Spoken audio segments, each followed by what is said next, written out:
حضرت عمر کا بیٹا مصر گیا، وہاں سے کمائی کر کے لایا، تجارت کرنے گیا، لاکھوں کا مال۔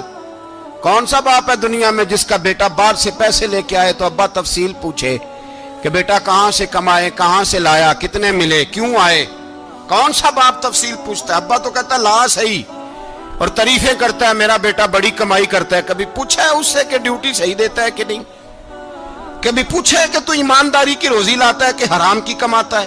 یہ باپ کی ذمہ داری ہے، یہ اماں کی ذمہ داری ہے۔ پھر کہتا ہے بیماری کیسے آ گئی، پریشانی کیسے آ گئی؟ تو نے کبھی سوال کیا اپنی اولاد سے؟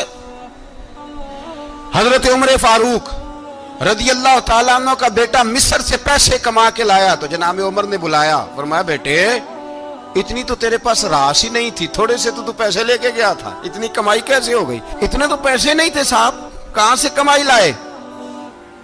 اس نے کہا ابا جی وہ جو میرے چچا ہے نا مصر کے گورنر، آپ کے دوست، انہوں نے میری مدد کی ہے۔ فرمایا جتنے لوگ گئے تھے سب کی ہے مدد اس نے؟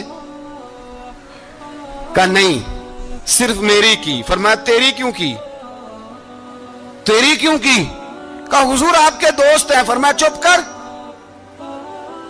حضور انہوں نے مجھے اتنے پیسے دیے، میں نے کاروبار میں ڈالے تو نفع آیا تو میں ان کی رقم دے کے۔ فرمایا خاموش ہو جا، باقی جتنے لوگ گئے تھے سب کی مدد کی اس نے؟ کہا نہیں حضور صرف میری کی۔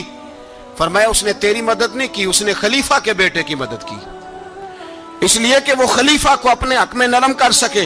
فرمایا آدھا مال تیرا ہے، آدھا مال غنیمت کا ہے، مال خزانہ کا ہے، مسلمانوں کا ہے، اس لیے کہ تو جو وہاں سے مال کما کے لایا ہے وہ اپنے باپ کے خلیفہ ہونے کی وجہ سے کما کے لایا ہے، لہذا رکھ ادھر۔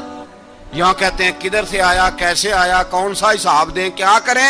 او بھائی حضرت عمر رضی اللہ تعالیٰ عنہ کا اپنی اولاد کے بارے میں یہ رنگ ہے۔ ایک جنگ سے نا خوشبو آئی، خوشبو بڑی مہنگی ہوتی تھی، عرب میں خوشبو آج بھی بڑی مہنگی ہے، وہ زیادہ استعمال کرتے ہیں۔ میری باتوں کی سمجھ آ رہی ہے میرے بھائیوں؟ بڑی مہنگی خوشبو تھی۔ جب وہ خوشبو آئی تو حضرت عمر نے کہا، گھر میں پہلے پہنچی حضرت عمر کے، چونکہ زیادہ عورتیں استعمال کرتی تھی گھر کے اندر خوشبو، مرد بھی لگاتے تھے۔ حضرت عمر نے اپنی بیوی سے کہا، آپ کی زوجہ تو تھی وہ بڑی خوشبو کو پسند کرتی تھی۔ حضرت عمر نے اپنی زوجہ سے کہا کہ خوشبو لاؤ، میں نے ایک عورت کی ڈیوٹی لگائی ہے، وہ خوشبو تول کے نا تو حصہ برابر صحابہ میں بانٹ دے گی۔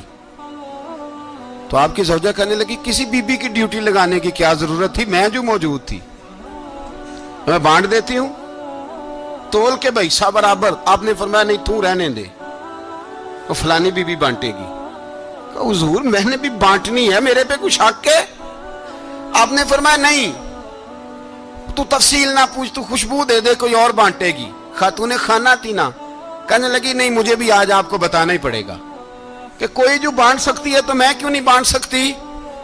زوجہ کہتی عمر نے بات کی تو میری چیخیں نکل گئی۔ حضرت عمر فرمانے لگے جب تو خوشبو بانٹے گی نا تیرے ہاتھوں کو بھی لگے گی، تیرے دوپٹوں کو بھی لگ جائے گی۔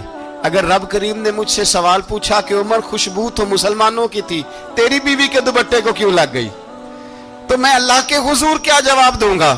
اگر اللہ نے یہ سوال کیا کہ تیری بیوی نے کیوں لگائی، وہ تو حصہ تھا مسلمانوں کا، تو نے تیری بیوی نے کیوں لگائی؟ تو فرمایا میں نہیں چاہتا کہ اللہ کے حضور مجھے اور تجھے باز پرس ہو، لہذا کسی اور کو بانٹنے دے۔ زوجہ روئی اور تڑپ کے کہنے لگی عمر مجھے لگتا ہے صبح قیامت بھی تیری بیوی ہونے کی وجہ سے اللہ مجھے جنت عطا فرما دے گا، تیری زوجہ ہونے کی برکت سے۔ بھائی یہ معیار رکھا، خدا کی قسم ایسا شخص تاریخ میں دوبارہ نہیں آیا۔